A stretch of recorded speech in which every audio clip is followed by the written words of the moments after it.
Are Oklahoma boosters more on board with Brent Venables than they ever were with Lincoln Riley?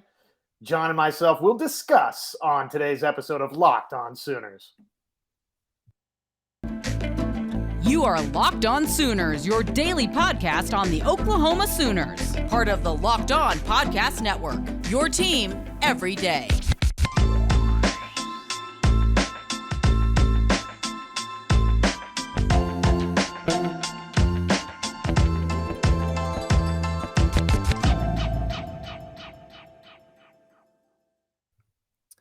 What's up, Sooners Nation? We are back, and we're just as excited to be here as you are. Welcome to Locked On Sooners. Thank you for listening. Today's episode is brought to you by BetOnline. For all of your sports betting needs, go to BetOnline, where they've got more props, odds, and lines than ever before. BetOnline is where the game starts. Thank you for joining me. My name is John Williams. You can follow me on Twitter at John9Williams. And always joining me is Josh Helmer. You can follow him on Twitter at JoshOnRef. And you can also hear him from 9 to noon, Monday through Friday on 94.7 The Ref in Norman. Josh, what a weekend it was. We got some very interesting things to talk about on tonight's episode. What's going on, man? How you been? Everything good? Yeah, man, everything has been pretty great. I'm in the midst of a 7-day stretch of work at my day job. If you are new to the show and you're not familiar, I'm a nurse also. And so I'm in the midst of 7 straight 12-hour shifts. So if I do say a few things that are a little bit delirious, that might be why. But we're going to power through anyway, because there's always something to talk about. And it seems like another site, another content producer, Two Plain Sports, Jacob Brumbaugh, he kind of lit the world on fire a little bit today when mentioned I found it from Trojans Wire. Our guy Matt Zemek over there doing great work covering the Trojans wrote a piece kind of outlining what Jacob said. And he said the amount of money and the renovations that they're starting to do with Brent Venables and the buy-in with the boosters and everything else is totally different than with Lincoln Riley. I saw this kind of just pop up on my Twitter feed. You know, sometimes Matt will send me articles and things like that because, you know, there's a lot of interest still in what's going on with Lincoln Riley and USC. But this one just kind of like, just as I'm scrolling Twitter, I'm like, oh, well, what's that? That's really interesting. Really? Okay. This is very interesting. I think there might be some merit to what he's saying, that there is a difference, but I don't know we can necessarily extrapolate what he's trying to say in this. Josh, what's kind of your take on what he had to say as it compares to Brent Venables and Lincoln Riley and maybe the commitment that's happening with the boosters? Well, that's a hefty accusation to begin with.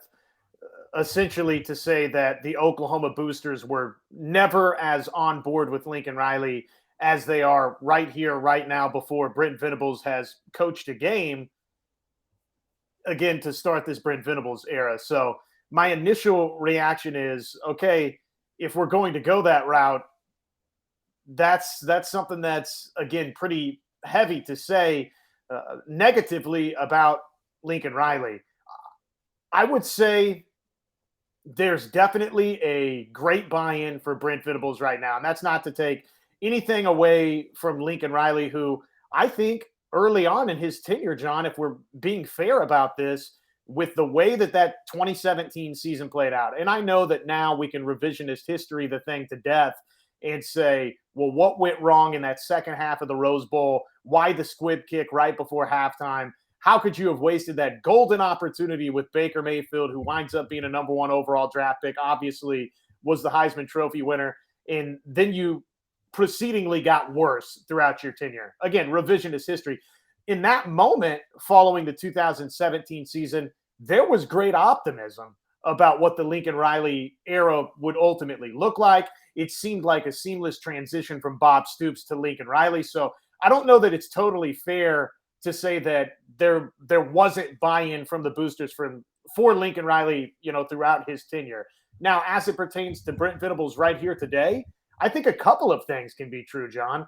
I think, number one, the fan base and the boosters were over the moon excited that Oklahoma was the place that Brent Venables wanted to come back to, that OU was a place that was able to lure Brent Venables away from his perch as the defensive coordinator at Clemson. Nobody else had successfully done that. So that alone, I think, excites boosters. I think it excites the fan base. And we have seen a serious interest in some of the stadium renovation projects. We've seen Oklahoma seemingly get a little bit more aggressive in the salaries that they're willing to dole out. When you think about going out and bringing in Jeff Levy, when you think about what they've done with Ted Roof and across the board defensively. So I see a lot of that happening, but is that just strictly the boosters and Oklahoma are more engaged with Brent Venables? Or is that a little bit of a reaction to, oh, well, some of the demands that weren't met perhaps by Lincoln Riley, now we need to meet those with Brent Venables? And I think that's a fair question to ask. Yeah, it's something we'll never really know as far as what the conversations were like between Lincoln Riley and Joseph Harroz and Joe Castiglione as far as what Riley was expecting from the university. But we know that part of the reason that he went to USC is because of the support that he's going to get out there. Not that he wasn't supported at Oklahoma, but I mean, the salary is going to be better. And this is a program that is desperate to get back to national prominence. And so they're going to throw the full weight of their resources behind Lincoln Riley. Now, there's a lot of other things that go into why he left. And I mean, we won't ever fully know all of those things lined out, detailed. But what we do know is that, yes, there is a difference. Like, they are throwing a ton at improvements in facilities, in stadium, in just the training. And you mentioned in the coaching, they expanded their support staff. I mean, they added a whole new group of people through the Soul organization in order to not just coach kids on the field, but to coach them in life. And this was a huge part of Brent Venables.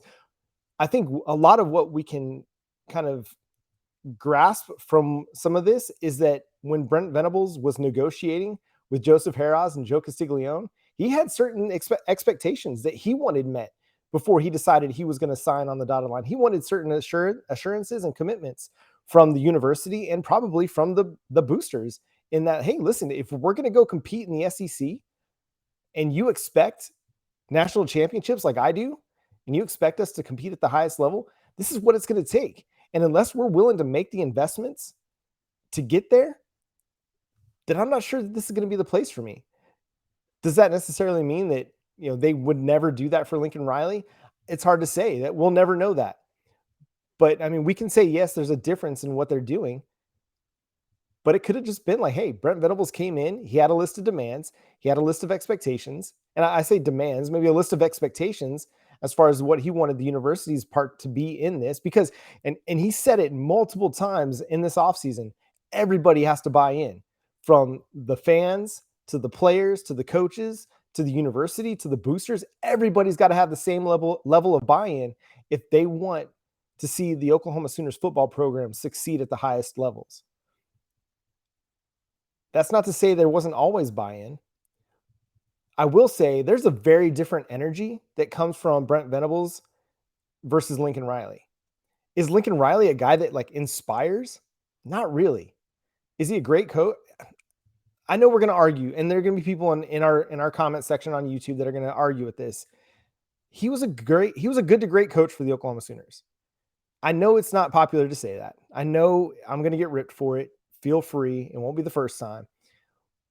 But he was great. I mean, what he did offensively for the Sooners over those 5 seasons was really, really great football. I mean, and it's not a debate we're going to get into now. But he wasn't really a coach that inspired you. You know what I mean? He didn't rally people. He didn't rally the fan base. And that's part of the reason why people were kind of pissed off that he left and not really willing to kind of go to bat for the guy. But Brent Venables comes in, and he's a guy that inspires. He rallies people. He rallies the fan base. He rallies the players. He rallies the coaches, rallies the alumni. He gets everybody in so that at the spring game, you're seeing record crowd of 75,000 people there for a spring game. And that could be the biggest difference in what's happening right now, is that Brent Venables has the ability to rally and to inspire.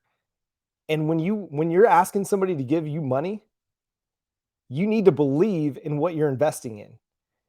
And if you can't inspire, And that's not Lincoln Riley's gift. That's not his skill set. He's not great actually in front of the public. He's just not. That's one of the ways he's probably the weakest, or one of his weaknesses at least. But Brent Venables, it's an absolute strength, and he uses it like Thanos putting on the glove. Like it is one of his infinity stones, his ability to inspire. And I think we could just say, I mean, and I'm going to give you a chance to share your thoughts on this too, but I think that's a big, big difference in the investment that's being made in the Oklahoma Sooners football program is in Brent Venables' ability to inspire the community around Oklahoma Sooners football to buy in and invest. I love that you worked the Thanos reference in just right off the top there. Let's get that out of the way. But secondly, Lincoln Riley, in terms of inspiring a recruit's family or inspiring a recruit about what their future could look like at the University of Oklahoma or the University of Southern California, I think Lincoln Riley's really, really talented at that in terms of especially offensive recruits. But doing that with a recruit and with a recruit's family versus sitting in front of a group of donors and boosters and inspiring or selling them on the idea that A, they should buy into your long-term vision of the program of where you're at, and B, that you're going to be a part of that program's future for the here, now, and well into the future. I mean, those are two totally different sales jobs. So I think it's worth pointing that part of it out. I'd also just say, you know, Joe Castiglione and President Harris were pretty pointed after Lincoln Riley left that they thought that the three of them were all on the same page, that the demands that Lincoln Riley had were about, if they hadn't been met, that they were about ready to be met by the University of Oklahoma. So I think that's worth mentioning when we have this discussion on, okay, does Brent Venables have better support than Lincoln Riley had? Was it the aftermath or the aftershocks of Lincoln Riley leaving that led to Venables getting that type of support? Was it his demands coming in? Listening to Joe Castiglione and President Harris, they thought that everything was on the same page. Now, whether or not that was lip service in the public forum is up for interpretation, and that's fine, and we can do that in the YouTube comments. I welcome that. But I do think that's worth pointing out as well, that they publicly have stated they thought that everything was alignment. And obviously we found out ultimately, at least from Lincoln Riley's perspective, that either A, that's not how he viewed it, or B, he thought USC was a better situation for him. Yeah, and it's hard to go now and look at the situation and kind of extrapolate what it all means, because it's gone, it's in the past. And I know we keep bringing up this discussion. I do think the takeaway from this is that there is a heavy investment being made in Oklahoma Sooners athletics. I want to say, like, in not just football, we're seeing it in softball, and I think we're seeing it in basketball. Like there's plans to improve the Lloyd Noble Center as well. Like this is just something that's happening like seemingly across the board, that there's a bigger investment being made into Oklahoma athletics. And I think a big part of that is the future move to the SEC, in that, listen, if we're going to compete at the highest levels and in several sports, we already do that. But as an athletic program, universally, we have to support the whole program holistically. We have to put it in a place that's elite, among the very best in the country, not just in football, not just in softball, but across the board. And I think part of what you're seeing with Brent Venables and Porter Moser showing up to all these different events is not just them being there to support, but them showing buy-in to the athletic department, to the university, not just to their program or to showing up on a Saturday, but like Brent Venables telling his players, get out there and watch Oklahoma softball. You want to learn what it looks like to be a champion? Go watch these girls play. And so I think that's, to me, a bit of a breath of fresh air. Like this is a holistic look at the athletic department, and everybody is buying in, not just to football, but to the whole thing. And I think that's going to help Oklahoma as it moves down the line. Any other thoughts on this that you want to talk about? No, I think we ran the gambit. I would just, off your final point right there, say, I think that's positive. for Oklahoma football. I don't think there's anything wrong like insulating yourself and saying, yeah, we don't really care what's going on with Oklahoma softball or gymnastics or baseball. I think that's the wrong approach. And I think not that Lincoln Riley had that approach. I just think right now it's positive for OU fans that you can sit there and see that Brent Venables clearly has been out in front and said, look, I want to learn from what Oklahoma softball is doing. My players should want to learn from what these other programs are doing. They know how to win. They're showing you how to win. And that's what we want to try and emulate. And I still remember, the spring game and then several press conferences where Brent Venables, like the first thing he talked about was how great these other programs are performing, whether it was softball or gymnastics or basketball, or, he was making sure to put them out front before ever talking football. And I thought that's just really cool. Like the guy that is like the figurehead. I mean, Joe Castiglione is the head of the athletic department, but the guy that's the figurehead, Brent Venables, the face of the athletic department, he's out there promoting these other sports. And I think that's fantastic for the university, and probably why there's just, again, we keep using the word buy-in, probably why there's just bigger buy-in. You've got a better cheerleader in Brent Venables than you did in Lincoln Riley. And that's the last we're going to say on that one. But coming up next, we've got some more interesting news nuggets. We're going to talk baseball in the third segment, but an ESPN executive, Richard Deitch, spoke to a newspaper and shared his thoughts on, or actually spoke to The Athletic and shared his thoughts on Oklahoma's and Texas's future in going to the SEC. But first, I want to talk to you about BetOnline. It's your number one source for all your sports betting needs and info. Find all the latest sports developments, league reviews, and news, including this year's NHL playoffs and Major League Baseball. BetOnline is your continued source for all your sports wagering information, including live betting, esports, and scores. And betonline.net remains the best spot for all your podcasts, your news, everything else this season. So go to betonline.net. It's the fastest and easiest way to bet on all your favorite sports and events, including MMA, boxing, and golf. And you can still get in on College World Series odds as well. I hope you did like I did, and you took that Oklahoma plus 700. It's looking pretty good right about now. So make sure you go to BetOnline. That's where the game starts. All right, Josh. So there's always going to be a debate and a discussion about when Oklahoma and the University of Texas are moving to the SEC. I'm of the mind that it's 2023. I've got no inside information that tells me that. I've got no tea leaves, except the idea that when you are breaking up with somebody or you are getting a divorce, you don't stay in the same house for the next 3 years. And so I think that they're still heading in 2023. So Richard Deitch, I believe that's how you pronounce his name, in an interview with The Athletic's Richard Deitch, ESPN Chairman Jimmy Pitaro reaffirmed that Texas and Oklahoma will indeed remain in the Big 12 until 2025. Mostly he's there talking about the media rights deals and that, Oklahoma and Texas have this media rights agreement with several networks and through the 2024 season that frees them up after 2025. Josh, just kind of your initial takeaway from this. What are you thinking? Where do you stand on when Oklahoma is exiting the Big 12?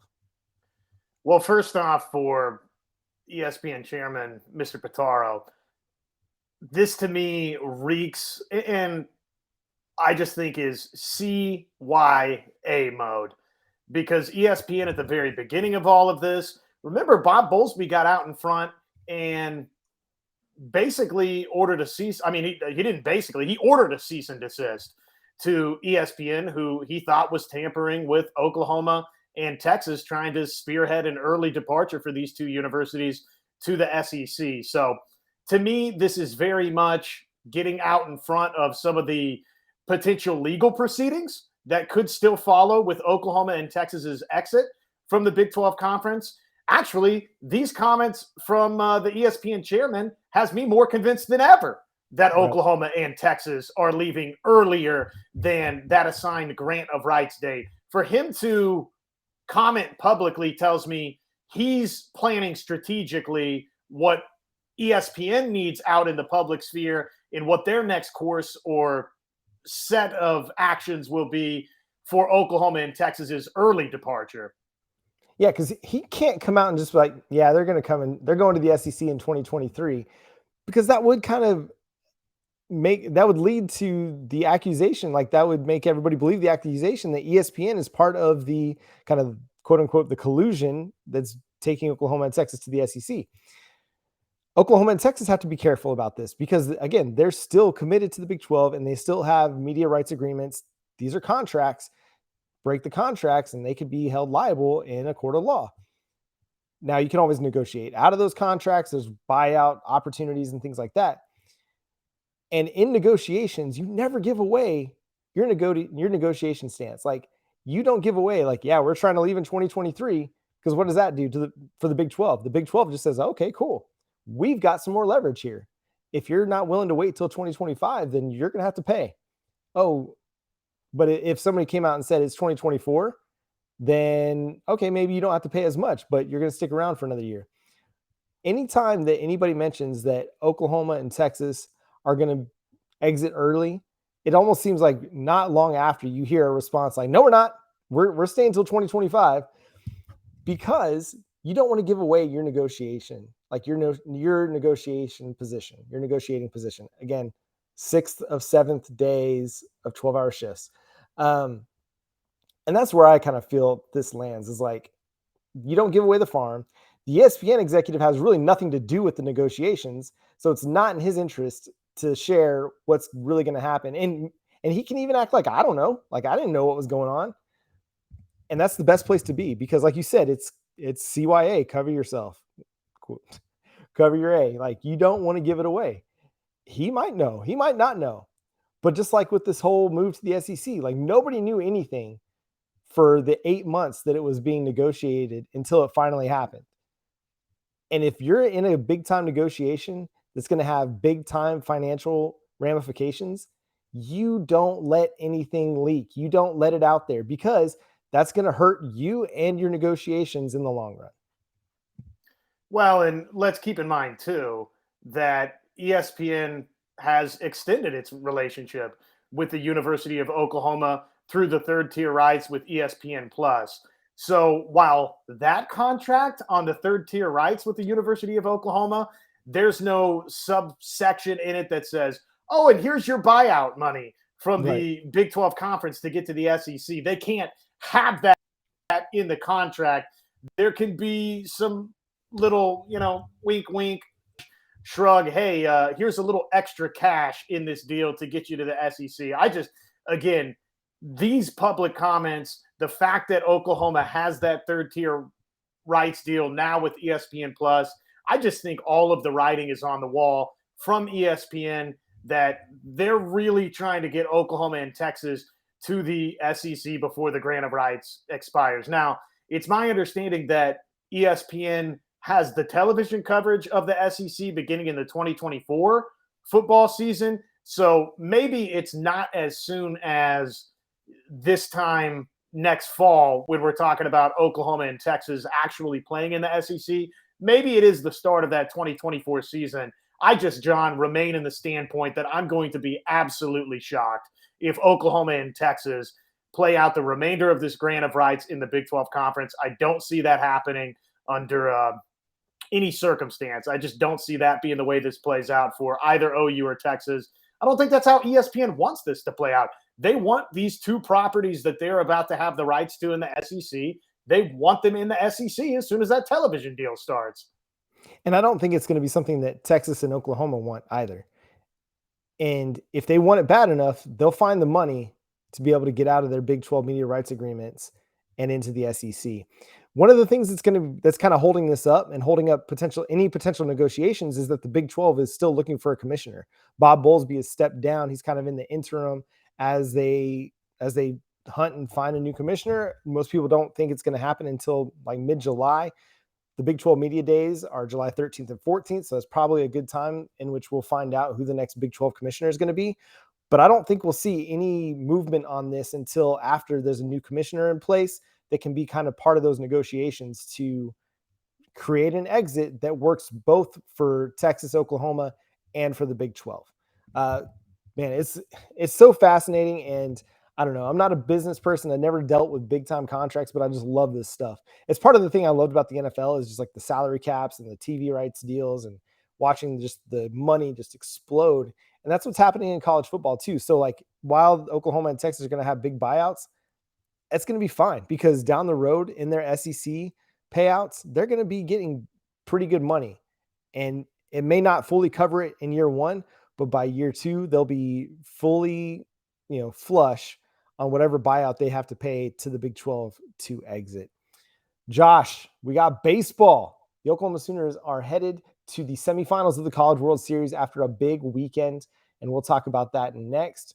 But first, let me talk to you about some other great Locked On podcasts, Locked On events. We got NBA Draft Night coming up. The entire NBA channel is going live on NBA Draft Night. So if you have a favorite NBA team, make sure you subscribe now to their Locked On YouTube channel so you get notified when they go live on NBA Draft Night. We're in Oklahoma, so I'm sure there's a lot of great Oklahoma City Thunder fans out there. Make sure you're checking out the Locked On Thunder podcast with our guy, Rylan Stiles, the phenomenal Rylan Stiles. And if you're like me, you're a Dallas Mavericks fan, make sure you go check out Nick Angstadt on the Locked On Mavericks podcast. So, Josh, big weekend for the Oklahoma Sooners. Went 2-0, stayed in the winner's bracket by beating Texas A&M 13-8 on Friday and beating Notre Dame 6-2 on Sunday. Josh, just give me your takeaway, kind of your biggest takeaway from the weekend. I think Oklahoma's going to be playing for a national championship is my big takeaway. The fact that they're 2-0 and one win away from the national championship series.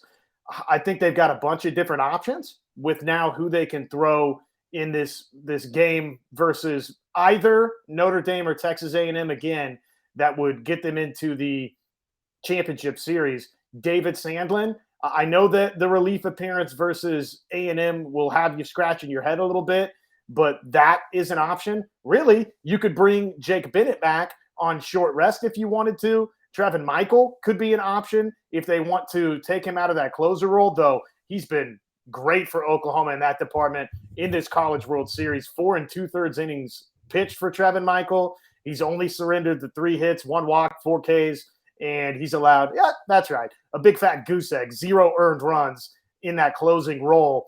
So it typifies when you get to this stage, right, that Trevin Michael, somebody like that, your closer, all of a sudden it's not coming in and get 3 turned into a little bit longer closing stay for Michael in those first 2 games. So maybe that's something OU would be bashful to do, to actually throw him in a starting role to advance to the championship series. But obviously, I mean, these first couple of games, it doesn't go down as a quality start for Jake Bennett because he surrendered 4 earned runs.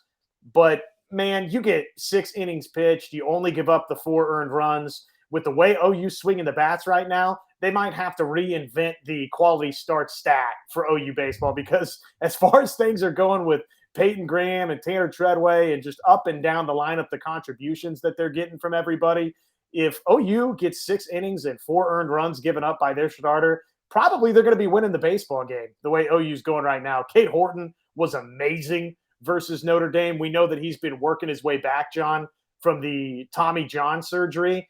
And what does he do? Lo and behold, on the biggest stage in college baseball, he has a career-high 11 strikeouts and throws a career-high 100 pitches. So as far as where I'm standing right now, or sitting in this Locked On Sooners episode, I kind of think OU's the favorite now in this Men's College World Series. Knock on wood, but, man, the way they're playing right now, the way they're swinging the bats and pitching and just everything that's going on with OU baseball, I mean, it's hard not to feel that way. Yeah, I mean, so Stanford, the number 2 team in the country, got eliminated, and Oklahoma's beat the remaining highest seed in Texas A&M.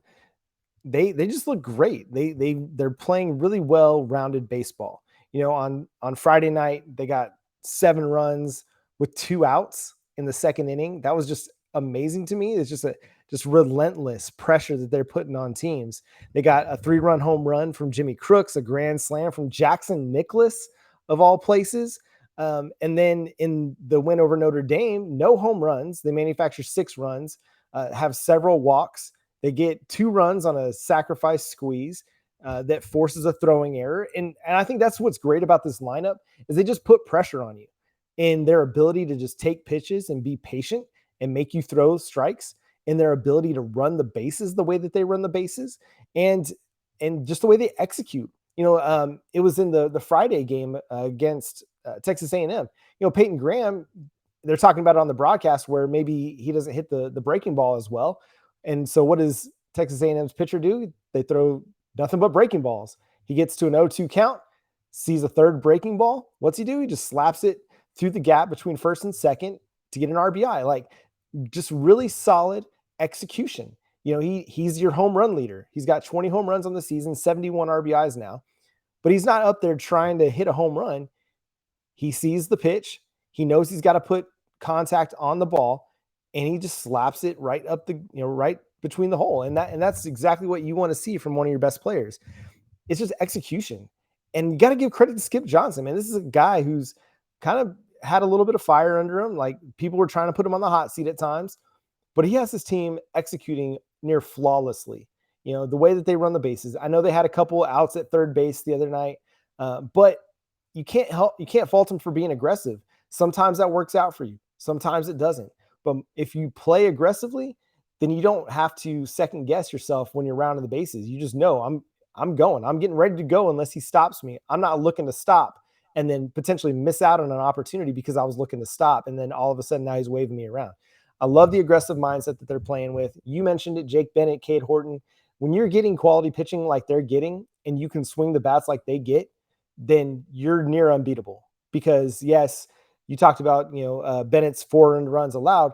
Well, that was really only on 2 hits. He allowed 2 home runs for those 4 runs. Otherwise, he was fantastic. And then, Horton again was amazing. And, this is just a freshman. Like, this team is so young and they're playing at a level like kind of beyond their years. I feel like with just the way that they play, their energy, their aggressiveness, their execution, and just their situational hitting, the way that they're able to hit with runners in scoring position, hitting over 300 with runners in scoring position in the 2 games, and the hitting with 2 outs is just phenomenal to me. Well, and one of the popular questions I've been asked, not just with 94.7 The Ref, but to go on down in Louisiana on a couple of radio shows. And the popular question has been a couple of times, when did this click for OU? And I mean, the obvious answer is just the 5 regular season series they won to close the season. I think the interesting question for me, John, is not necessarily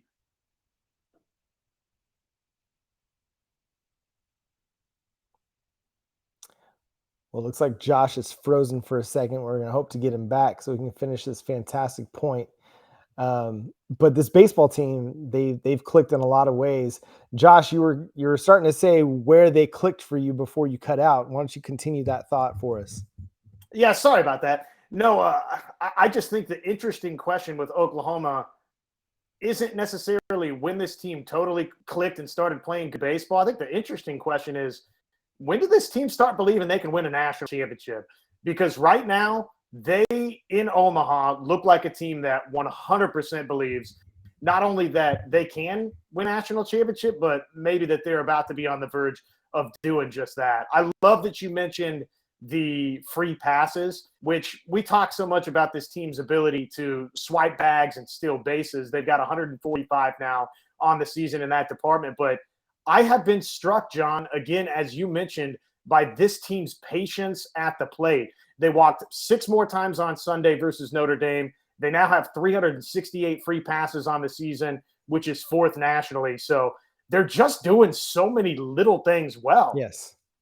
Yeah, and that's what it comes down to, especially at this stage, because they're all good teams. Even though it's the unranked teams that are advancing right now in the College World Series, it's the difference between winning and losing is the little things that you do well. And Oklahoma's doing all the little things well. Situational hitting with 2 outs, hitting with runners in scoring position, getting on base. I mean, what is it, the Moneyball thing? What are we trying to do? Get on base. Like that's what we're trying to do. And the positive byproduct of taking walks is that you're working pitchers. The Texas A&M pitcher, like, he was deep into his pitch count by like the second inning, and they had to pull him. Like the Notre Dame pitcher, same for him. Like within 2-3 innings, he's already hit like 40-50 pitches because these guys are taking a lot of pitches and they're getting on base. And that's how you win games. Yes, the home runs, they matter. Yes, pitching is great. You got to score runs. And this team is scoring runs at a better clip than just about anybody in the country right now. And I'm with you, Josh. I'm curious. I'd be curious to know, like, from that locker room, when did they think, yeah, we can go win this thing? I want to think it was the Big 12 tournament when they just went on that run, beat Texas to win the Big 12 tournament title.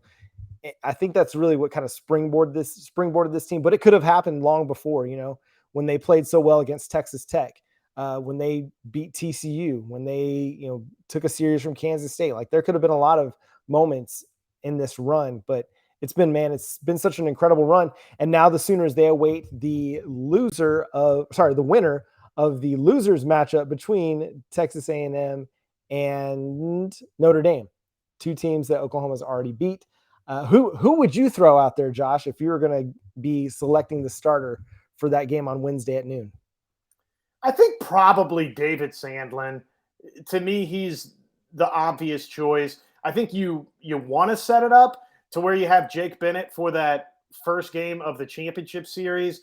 And I think my other choice would just be let's just roll with Trevin Michael. But he's been so dominant and so good in that closing role that do you want to remove him from that role? So that's probably where I say, okay, let's give David Sandlin a chance to send the Sooners into the national championship series. Yeah, that's an interesting choice. I think part of what happened, we talked about it a little bit in the DM, like, why would you put him out there in the game the other day? I think maybe just to get his confidence back from the Blacksburg Super Regional.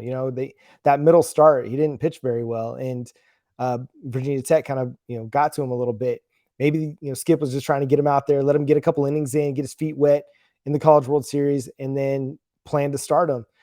I think that's an interesting choice. I think the strategy of setting up your rotation to where you have Jake Bennett and Cade Horton available in the championship series, I think that's really, really clever. Another name that, if you want to look under the radar, maybe a Chaz Martinez. He's had several starts for the Sooners at different times this year, had a great start early in the season that earned him pitcher of the week in the Big 12. But he's been mostly a relief pitcher of late.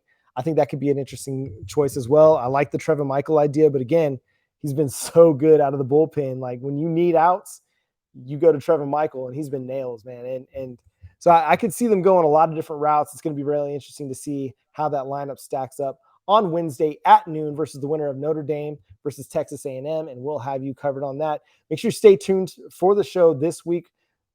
Got a couple big interviews in the works.